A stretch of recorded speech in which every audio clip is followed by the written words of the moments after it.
Alright, it is very late, but I said I would do this for my little brother and sister because I don't know if I'm going to get this poster back tomorrow, but this poster shows not only for my class tomorrow for my map, but it's actually a map called The Journey to Meredith, which is me.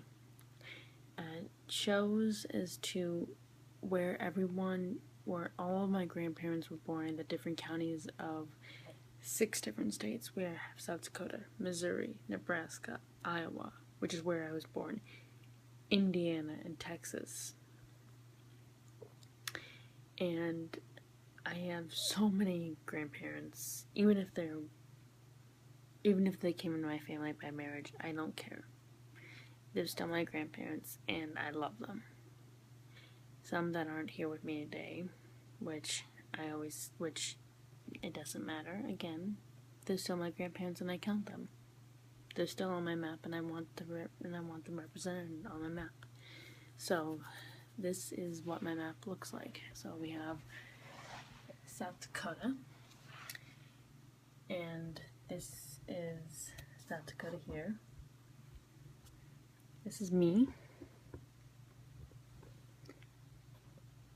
And here is my step-grandpa, Fitzgerald. This is my stepdad's dad. He was born in the county of Union, Beaufort, South Dakota, in Union County in 1914.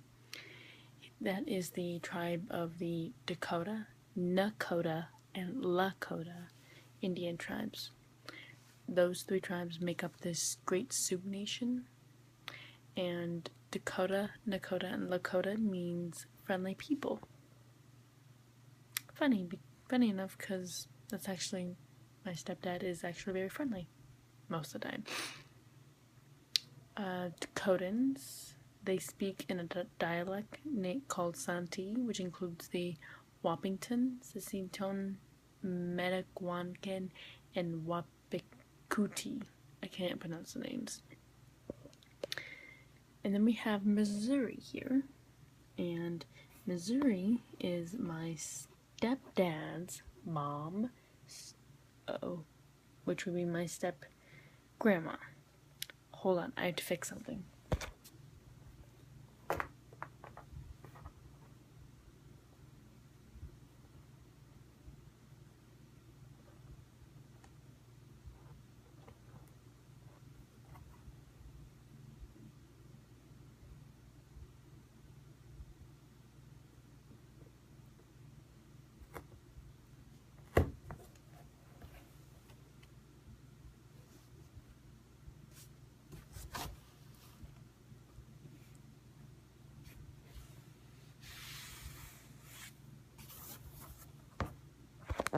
Sorry, my yarn had fallen and I needed to fix it. The map's due tomorrow, so I'm trying not to break it. Anyway, so my grandma Fitzgerald was born in 1916 in Montrose, Missouri, in Henry County. The Indian tribe that was near her, that was located around her area, was known as the Osage Indian tribe. Missouri tribe translates to one who has dug out canoes, or in their own language, Missouria calls themselves Natchez, people of the river's mouth. The Osage tribe was part of the Sioux Nation, and they were home to about 2,000 Osage Indians. Yeah, so that's about it for them. Now we have Nebraska. So Nebraska, here. Now, so we have here, these are my stepmom's parents. And they, here, were born in the Omaha, Nebraska. And they were born in Douglas County. And they were both born, my grandpa, who is not with me, who's not with us anymore. And I hope that he's watching over this, and hope he's watching over me tomorrow, and that he's proud that I'm representing him in the map. He was born in 1940, and then my grandma was born in 1942. They were born, no surprise, that the Ohaman Indian tribe, go figure, Omahan Indian tribe was around their village, or around their area where they were born. The Ohaman began as a larger woodland tribe, comprising both Ohama and Quapaw tribes. Omaha tribe means upstream, and they controlled the fur trade, actually in Omaha, which fur was very big within European traders, even though it didn't end well. So then we come to my home state, which is where I was born, Council Bluffs, Iowa. We come to Iowa, and I have 3 different pinpoints because I have 3 grandparents that were born in Iowa. So we have my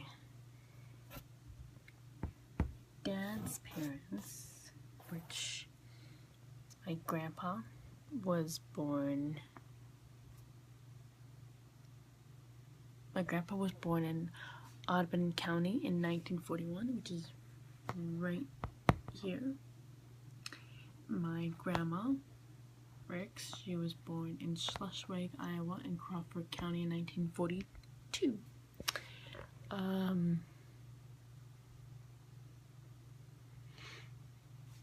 What was I just gonna say?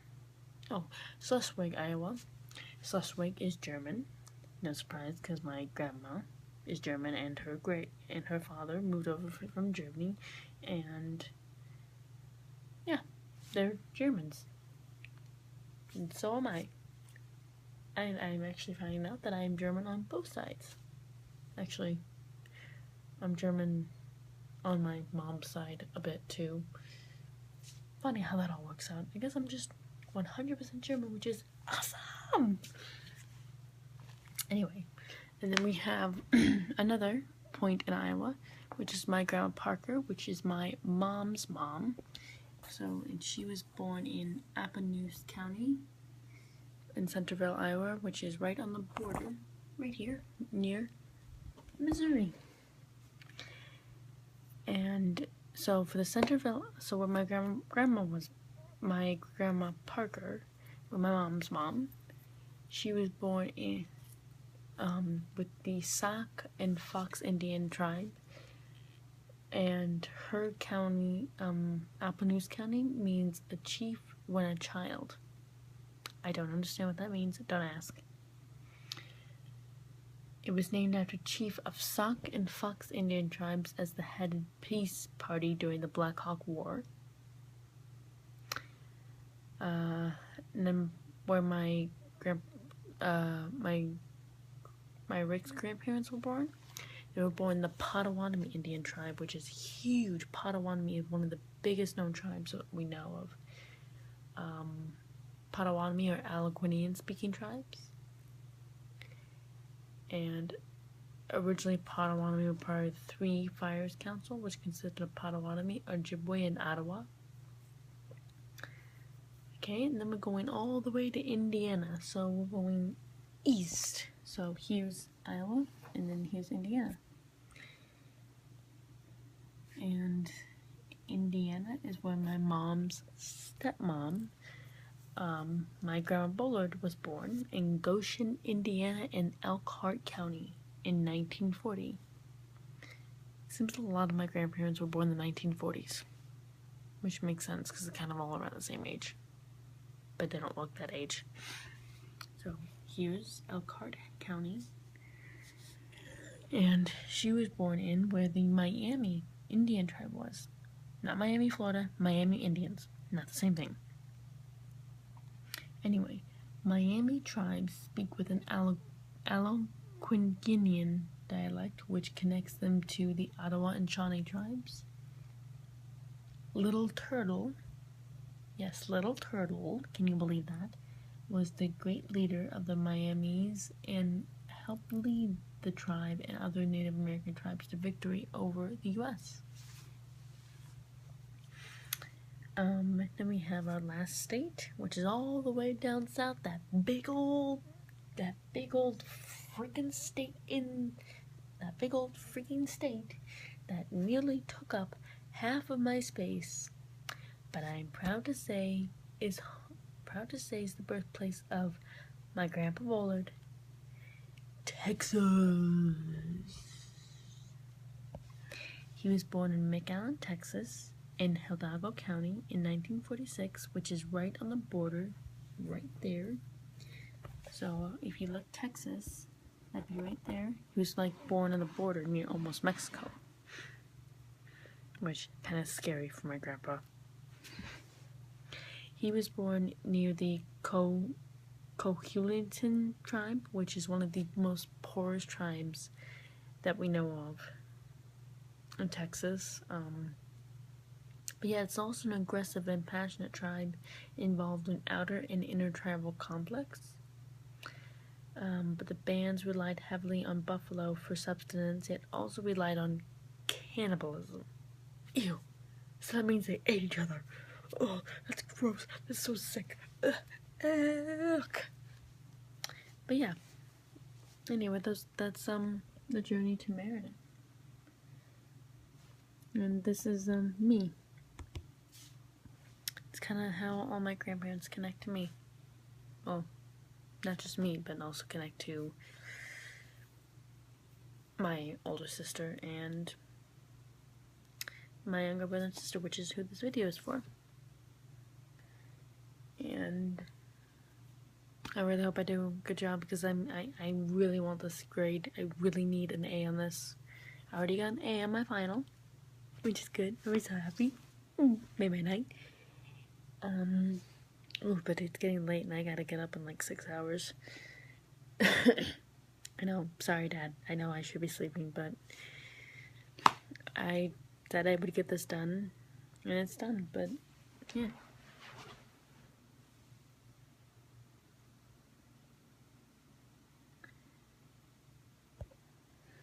Anyway, another interesting fact.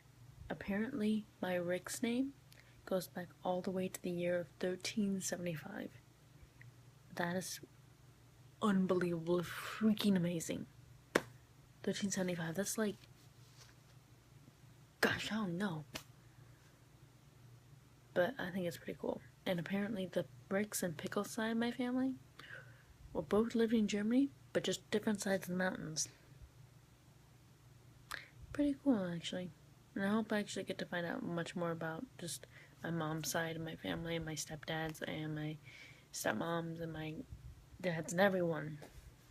Because I really am just that big of a freak to find out more about my family. But I guess that's just me and my history. What's your history? Bye, guys.